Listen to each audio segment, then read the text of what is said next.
Звон и шорох в дыре замочной, и ключик щелк.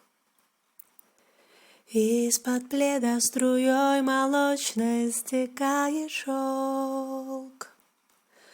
У камина под треск поленьев, две ладони на теплых коленях, поцелуи, как ветер по телу, и тихий стон. Вместо кружев французского платья силуэт утопает в объятиях. За окном листопад, а в душе вальс-бастон. На щеках розовеет румянца цветочный принт.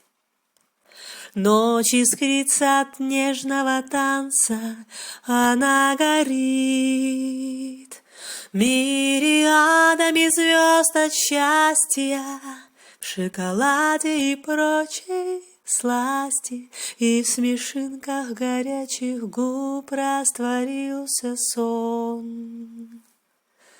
Греб-Дышин поспешил улечься у ступней устающих вечно, но сегодня легко танцующих вальс-бастон.